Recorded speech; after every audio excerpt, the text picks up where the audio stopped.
Welcome, dear friend, and may the peace of Christ be with you. Thank you for pausing with us to receive a story of the Master. Wherever you are, take a slow breath, quiet your heart, and open it to God. If this blesses you, subscribe and join our daily prayer family, and leave your intention in the comments so we may carry one another's needs before the Lord. Let us begin. When Jesus therefore was born in Bethlehem of Juda in the days of King Herod, behold, there came wise men from the east to Jerusalem, saying, Where is he that is born King of the Jews?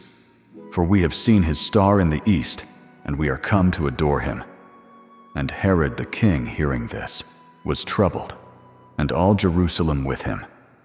And assembling together all the chief priests and the scribes of the people, he inquired of them where Christ should be born.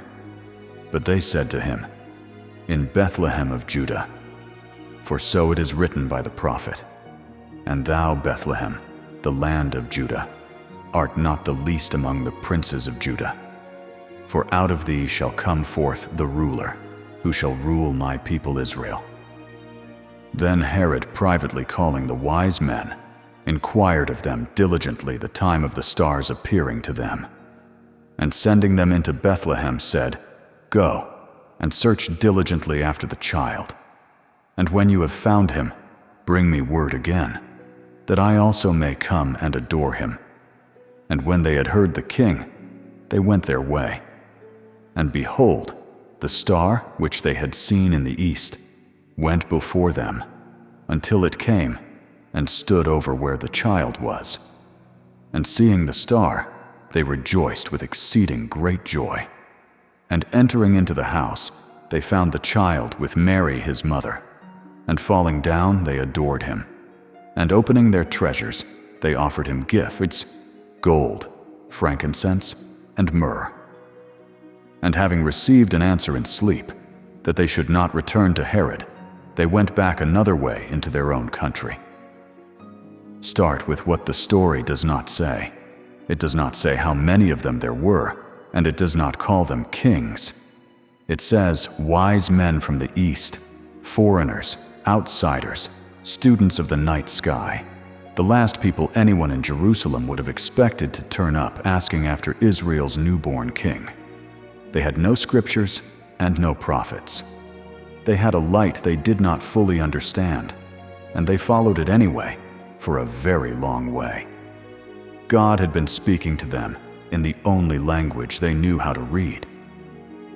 Then the story darkens for a moment, and Herod the king, hearing this, was troubled, and all Jerusalem with him. Good news is not received the same way by everyone.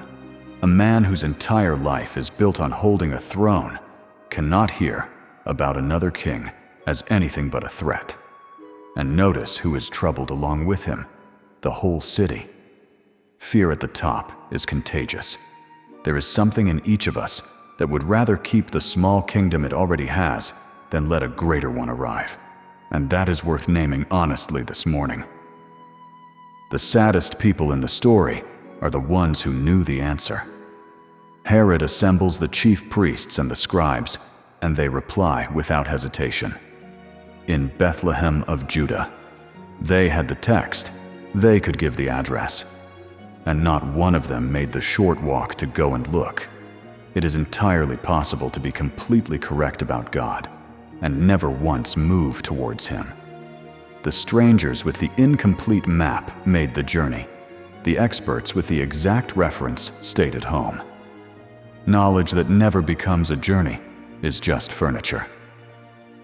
Then the star goes before them until it came and stood over where the child was, and they rejoiced with exceeding great joy. The most extravagant phrase in the whole passage, spent on a star coming to rest above an ordinary house. Not a palace. A house with a mother inside it and a child on her lap. They went in and they knelt down. Everything they had crossed a desert for turned out to be smaller and plainer than they could possibly have imagined, and they were not disappointed. Real seekers are not put off when God turns out to be humble. Then they gave away what they had carried so far: gold, frankincense, and myrrh. And afterwards, warned in sleep, they went back another way into their own country. Nobody who genuinely meets him goes home by the road they came in on. Something in the route changes. A habit, a loyalty, a plan that had seemed settled for years. If you have been at this a long while, and your route has not altered at all, that is worth praying about today. And whatever you are still carrying, open it. Gifts kept sealed helping nobody. Thank you for sharing this story of Jesus with us today. May the Lord bless you and keep you. May his face shine upon you, and may he give you his peace. If this was a blessing, share it with someone who needs encouragement. Subscribe and turn on notifications so we can pray together again tomorrow. Leave your intentions below. We pray for one another every day. Until tomorrow, go in peace.